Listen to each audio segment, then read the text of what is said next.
Kausapin na po natin si Ginoong Raul Montemayor. Sir, maganda umaga po. Yes, Ted, good morning. Opo, maganda umaga po and sana nga po magandang ating linya ngayon. Ito ba'y landline na? Ano? Opo, sige. Hindi eh. Naglolo ko yung landline. Ay, yun. Nagluloko. Sana po hindi magloko itong ating linya kasi nga napaka-importante natin pag-uusapan. Sir Raul, ito ho muna. Siguro po daw in a few days ay baka na ho magdeklara no, ng National Food Emergency for Rice ang ating pong pamahalaan. Do we have a National Food Emergency for Rice? Wala hong emergency dahil ang dami-dami nating bigas, dahil ang dami nating inangkat last year na hindi naman naubos, wala namang kalamidad. Ang presyo, bagamat mataas, ay unti-unting bumababa na. So, inamin naman nila Asik de Mesa na kung merong kapangyarihan ang NFA na magbenta ng bigas, hindi na nila kailangan i-declare ang emergency. No? So, kaya nila kailangan i-declare ang emergency dahil sa batas, hindi pwedeng magpaluwal ang NFA ng stock niya kung walang emergency. So parang baliktad. Gusto nilang ibenta yung stock ng NFA. So gagawa sila ng emergency para maging legal yung pagbenta nila ng NFA rice. So, ang kanilang pamamaraan para po ma-dispose ito pong NFA rice ay sa pamagitan po ng pagdedeklara ng National Food Emergency for Rice. Opo.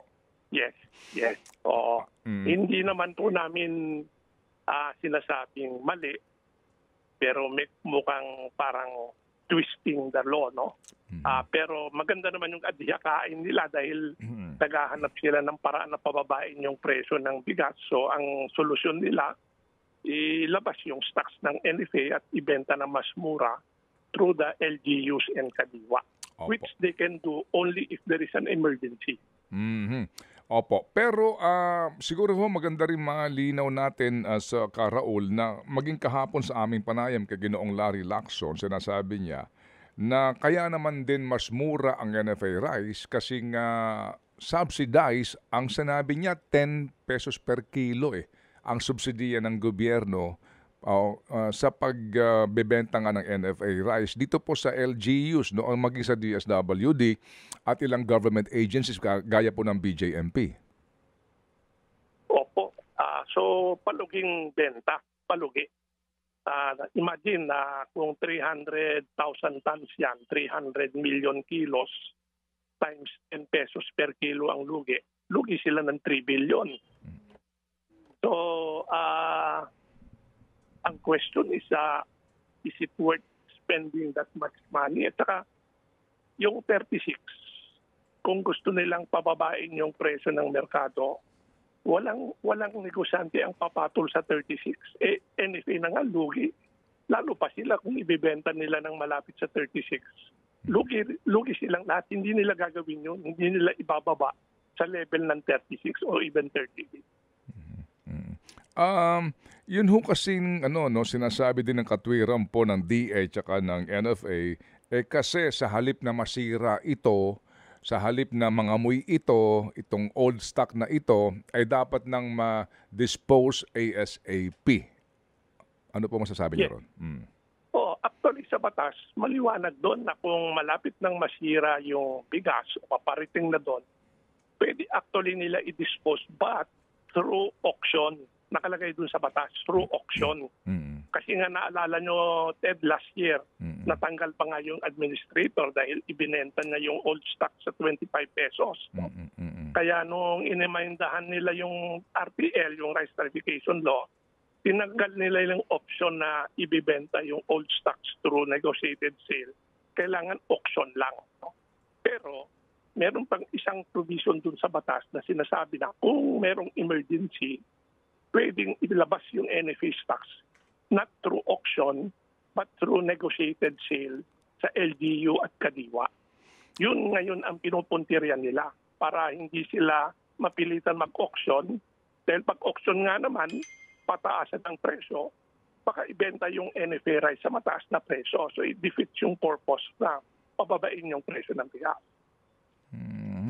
So kumbaga talagang, wala na silang pamamaraan na maging legal ang lahat ng ito kundi lang sa pagdedeklara ng National Food Emergency for Rice. Meron bang elemento o meron bang mga dapat munang, nangyayari before ka magdeklara ng National Food Emergency for Rice? There has to be an increase in prices or a supply shortage. Dalawa yung option, dalawa yung definition niya, supply shortage o kaya increase sa prices. No? Yan po ang magiging problema nila dahil ang presyo ng bigas ngayon mataas pero pababa na. Hindi nag-i-increase. Nag-increase siya last year at nung last year, pero at this point in time it is already going down. So how do you now say that there is an emergency when the prices are starting to go down? So, medyo huli yung pag-declare. Kaya actually nga, pilit yung pag-declare ng emergency. Ginagawa lang nila yon para may legal basis na ilabas yung NFA stock. Opo, Kahit opo. walang talagang emergency. Opo. So, ito hong kung sakasakali nga na maaari na itong ma-dispose ng NFA sa pamamagitan po lamang ng pagbebenta nito mismo sa gobyerno din. Parang ganun po ang sinasabi. Wala nang pribadong sektor, wala nang auction sa mga rice traders ito. Gobyerno lamang din ang pwedeng mag-dispose nito. Yes, yes. Under the emergency measure. Kadiwa. And ang pagkaintindi ko, ibibenta nila sa LGU at 36 per kilo. At sasabihin nila sa LGU, pwede mong ipasa yan, maximum price, 38 per kilo. Opo. Opo. So, kumbaga, talagang, maganda rin nga ang adikain, no? Para ho at least 38 ang iyong bentahan sa LGU. Doon na lang magkakatalo sa ano bang klase ng bigas ito ngayon. Ano ang estado ng bigas kapag kanila lang na-dispose doon sa mga LGUs o maging sa kadiwa? Yes, yes. At saka kung paano karami yan. Dahil ang estimate namin, yung 300,000 tons na yan ay sufficient lang for 5 to 8 days ng national consumption.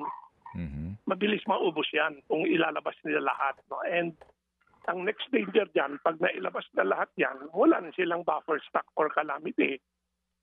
Paano yun? Kung biglang magkabagyo o magkalindol, wala na silang stock na ibibigay sa calamity victims. Maghihintay sila ng bagong ani para ho sila bumili ulit naman, di ho ba? Yun ang mangyayari. Pero what if something happens in between? Opo. Or what happens if pagdating ng anihan, hindi na naman makabili ang NFA dahil mas mataas ang presyo ng trader. So how do they replenish the buffer stock? Meron din kasing bali-balita po na ang NFA naman talaga dapat ding magkaroon ngayon kasi ito lalabas dito, cash ito, di ba? Na transaction, no? Babayaran sila para meron silang magamit din na pondo sa kanilang operasyon kasi kinakapos din sila sa pondo. Oo, kasi wala silang pangsweldo kundi galing sa benta ng bigas.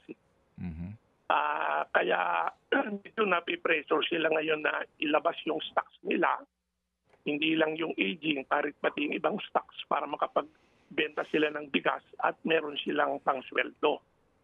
Kaya okay din naman yon pero a little bit dangerous dahil baka mamaya ilalabas nila yung stock kahit walang calamity o emergency para lang magkaroon ng sweldo. Parang may conflict of interest dyan.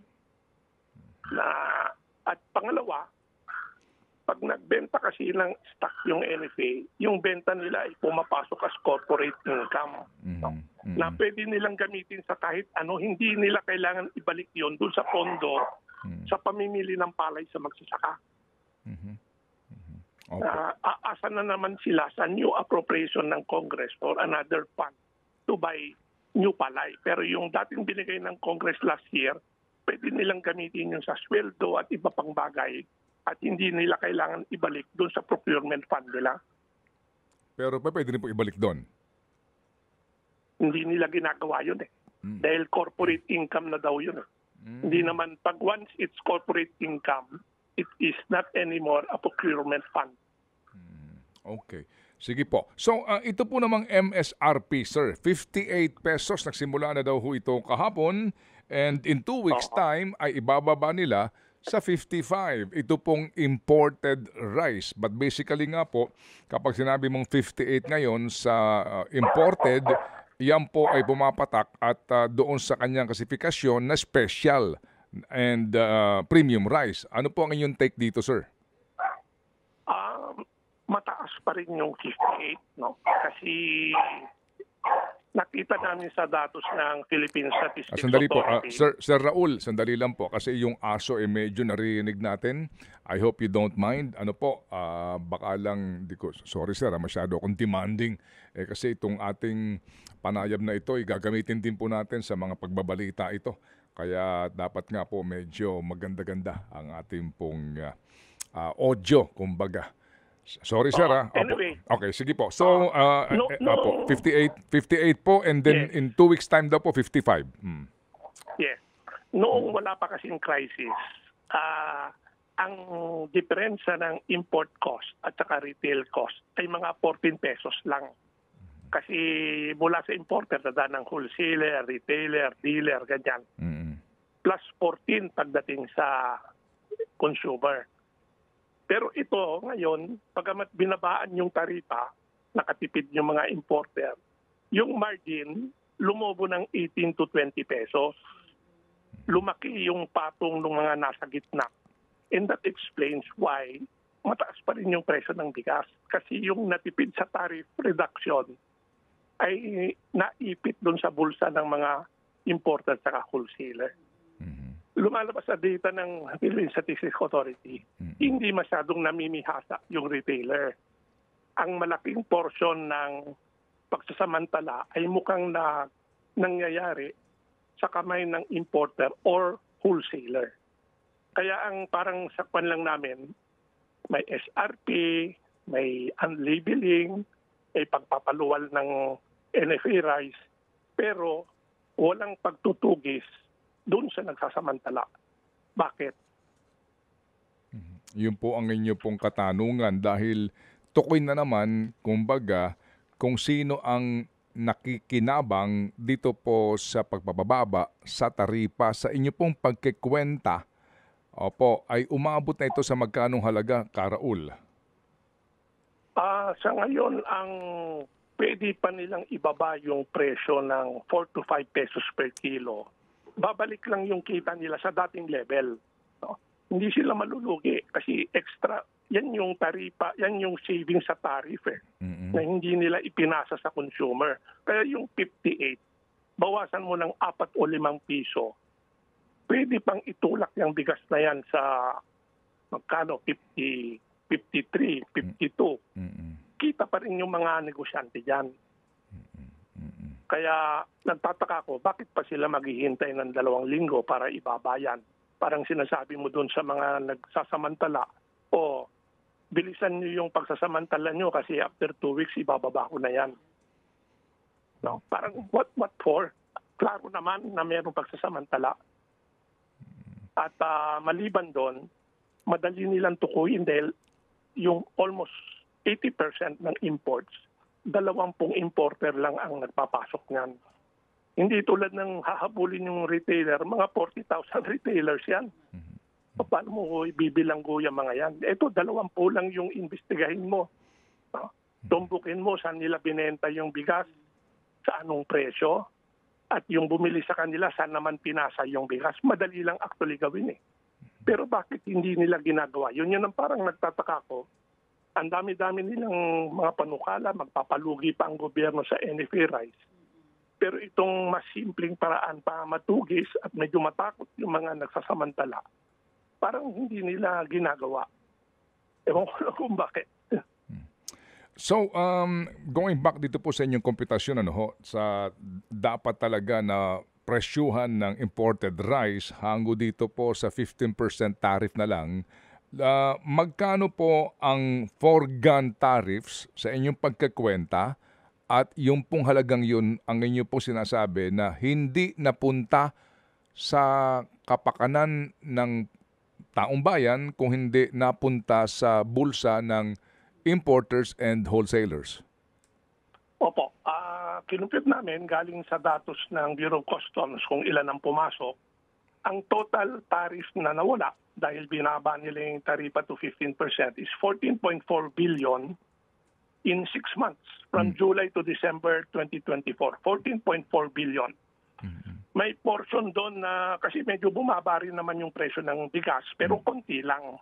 So palagay ko easily 12 billion napunta yan sa kamay ng mga trader. Hindi nila ibinigay sa consumer. So napakalaking pera and that might explain why mukhang hindi hinahabol. Kasi money talks eh. Opo. Sir, ito pong pagkikwenta ninyo, no, sa presyuhan po dapat yung makatarungan para sa lahat na po na involved dito po sa negosyong ito na presyuhan per kilo ng imported rice. We're talking about the special kind, ha? Opo, ito Yes. pong ito yung mga 5% broken, no. Opo, itong special. Magkano po so far ang inyong kwentada doon po sa cost mismo ng produkto, landed cost nito plus logistics and other expenses po bago makarating mismo sa mga retailers? Okay. Between July and December last year, ganun lang ng data na available, ang landed cost ng imports ng 5% broken, so kasama na yung mga coco pandan dyan, 37 pesos per kilo. Bayad na yung taripa niyan. Pero wala pa dyan yung logistics costs, wala pa yung profit margin ng importer. But 37 yan. Ngayon, wala kaming datos kung magkano ibinenta ng importer yan sa wholesaler. Ang meron kaming datos is magkano ibinenta ng wholesaler yung bigas na yan sa retailer.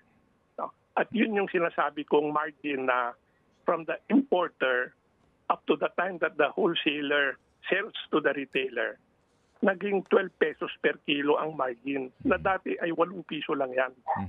Yun yung lumobo. No? And then from the wholesaler, binenta niya sa retailer, yung retailer nagpapatong siya ng on the average 6 pesos bago dumating sa consumer. And tinignan namin yung datos, hindi naman masyadong gumalaw yung margin ng retailer. Ang lumaki yung margin ng importer to wholesaler from 8 pesos to around 12 pesos per kilo. Yun ang pwedeng ibaba kasi extraordinary profit na yon na dulot sana ng pagbababa ng tariff na ibinulsa lang naman ng mga trader. Opo. So 37 pesos per kilo po ang landed cost nito.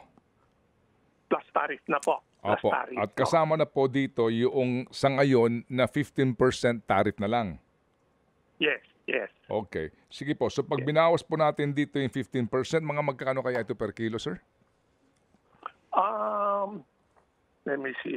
Siguro mga 33, 34. Konti Okay. na lang yung tariff dahil 15% na lang eh. Opo, sige. Oo. So ito ho ang aming katanungan din ngayon. Siguro nga maganda ito na kayo po yung makapagbigay sa amin ng intelihenteng pag-aanalisa dito. Kung yung pong imported rice ay nasa 33 lang without tariff landed cost o 34 pesos. Pero yan po ay primera klase na pong bigas, no?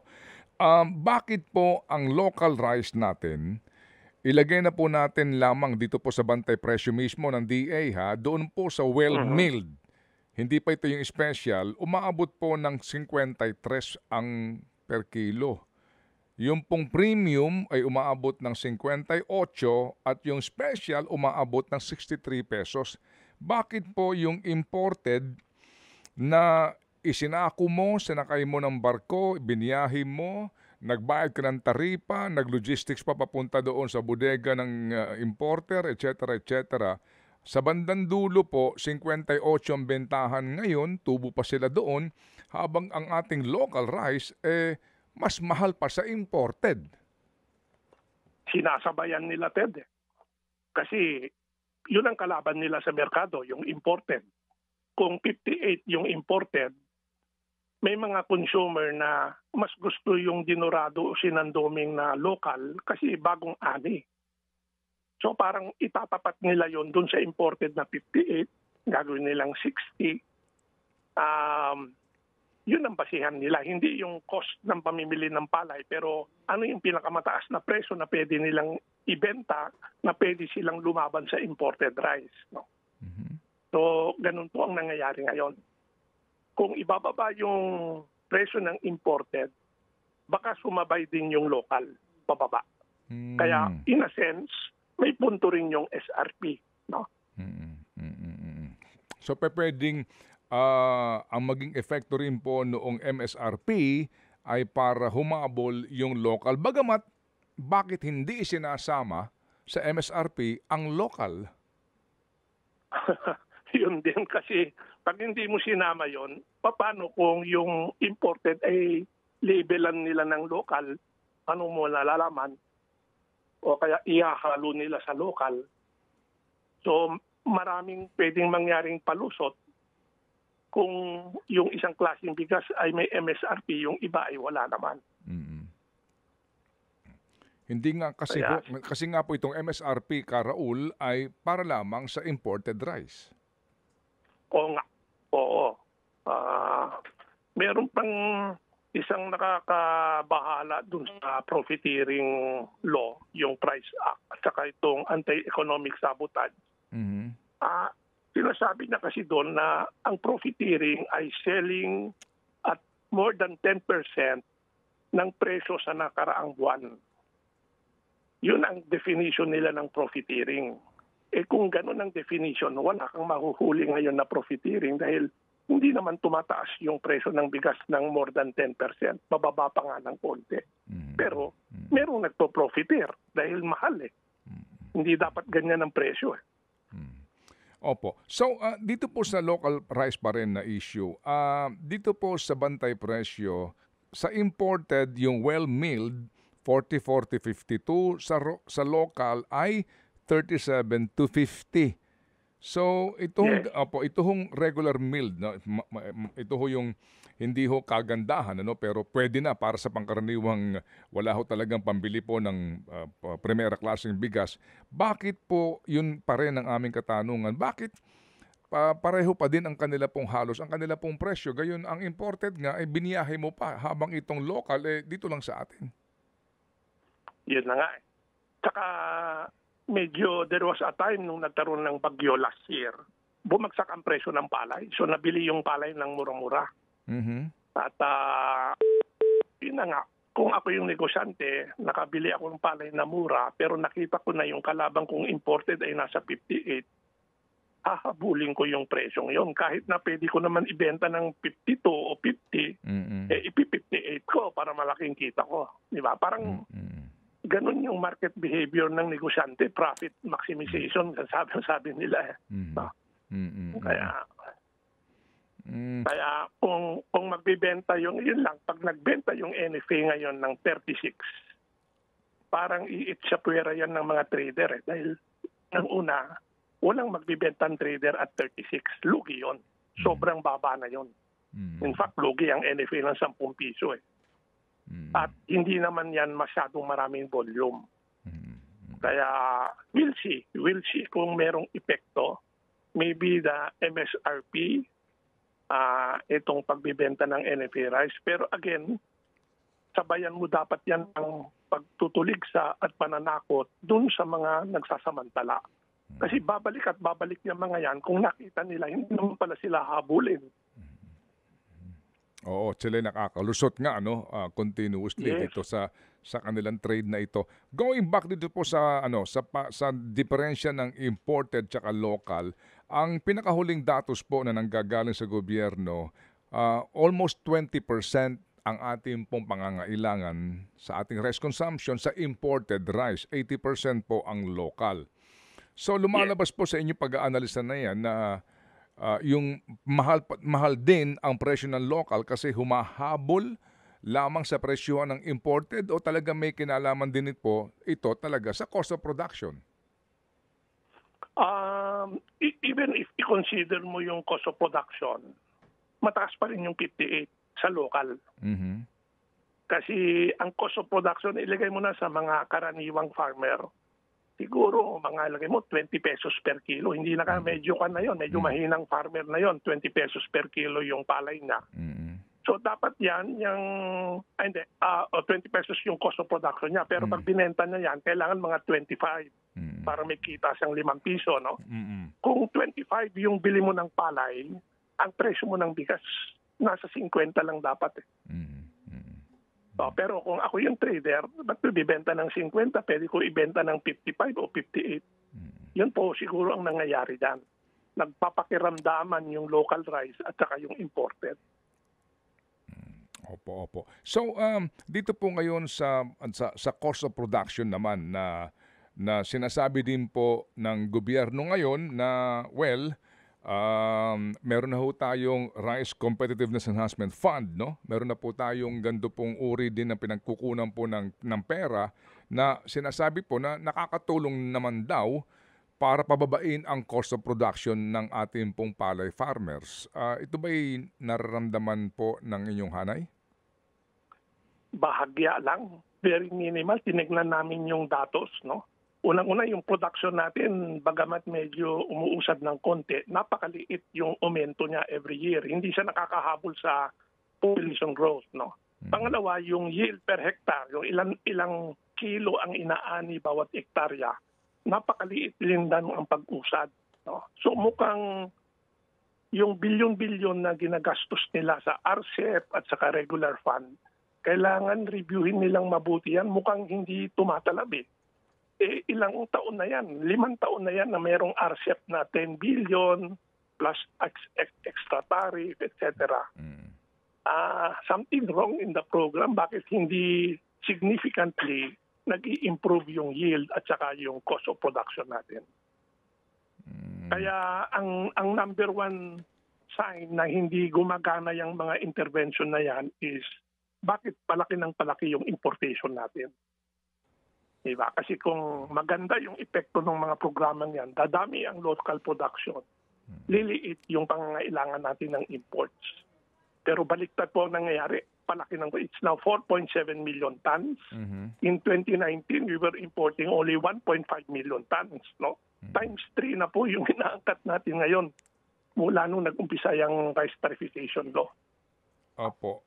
Mas kumbaga sa halip nga na makatulong para sa competitiveness ng ating local farmers, hindi po napagtagumpayan ng batas yung kanyang adhikain. Or you can say na kung wala yung batas, it could have been worse. Yun na lang yung parang konsuelo di bobo natin. Bakit po gano'n? Kung wala itong rice tariff? Kung walang ayuda sa mga magsasaka, baka lalong bumagsak yung production natin. Pero ngayon, may ayuda, medyo na-maintain natin, pero hindi sapat. Opo, pero dito po sa aking hawak na informasyon, 25.5% came from rice imports, no? Yes. Di ba dati naalala ko, may nagsabi dito nung nakadaang administrasyon na nasa 9-8% na lang ang ating dependency on imported rice? Yes, yun yung sinasabi ko. To 2019, 1.5 million yung ating inaangkat. And then last year, 4.7 million na. So, nag-i-increase talaga yung dependency natin sa imports, no? Okay. Despite all the billions being spent for rice. So again, kailangan...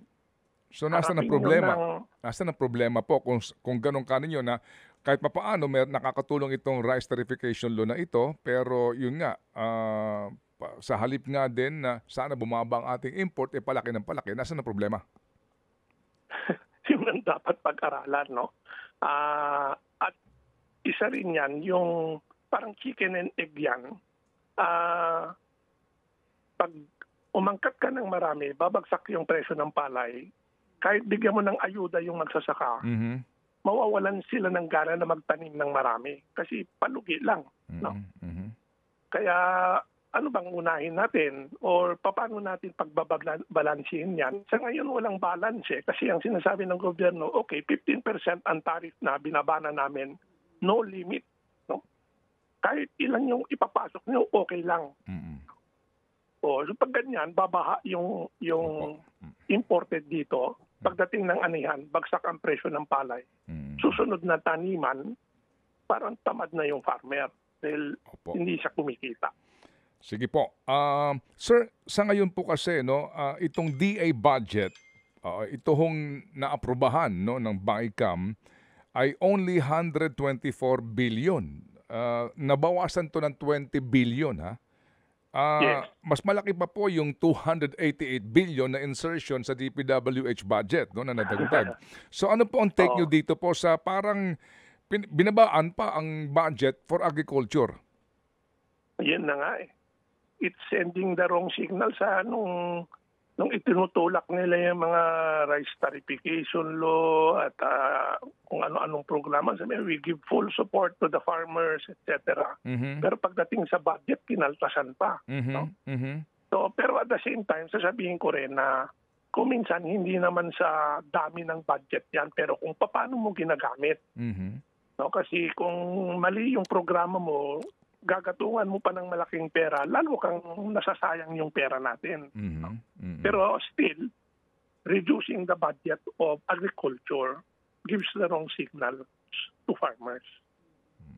Opo. Sa panghuli po, Karaul, mismo ang presidente no, sa isang pinakahuling panayam, sinasabi niya, it's not working yung pagbababa pa sa taripa. Hindi maramdaman sa presyo ng imported rice. Pero hindi pa rin niya inaalis. Ano ang iyong masasabi doon? So in fact, dun sa statements niya, sinasabi niya, there are illegal acts happening, sabi niya eh. Mhm. That's why the rice price is still high. No? Pero yun na nga, saan yung action plan nila dyan sa illegal acts na yan? Ba't hindi nila hinahabol? No?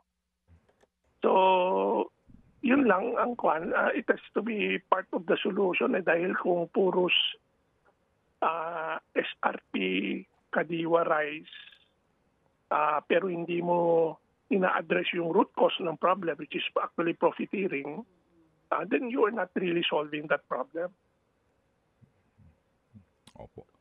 Okay, sige po. So, the root cause is profiteering. Kaninyo. Opo. Ito ho ay Palagay ko. both for imported and commercial na local rice, no? Mm-mm. Oo, yes. Oo, dahil profit maximization eh. And walang okay lang na magkumita yung mga trader, pero pag sumusobra na, meron naman tayong mga batas para matuligsa sila eh, para mahuli sila at yung kumbaga moderate their greed, no? Kaya pag walang ganon, talagang greedy. Yun ang nature ng negosyante. Matakaw. Opo. Sige po, salamat po na marami, Karaul, dito po sa ating mahaba-habang diskusyon, pero mas naunawaan din po na namin ngayon ang actual po na mga kadahilanan kung bakit po nangyayari nga itong hindi na halos nga makontrol na presyo sa bigas, pero ngayon nga po ay gusto nilang makontrol sa pamamagitan po ng paglalatag ng maximum suggested retail price on imported rice. Salamat po, Karaul. Salamat. Salamat din, Ted. Apo. Good morning sa lahat. Apo. Thank you.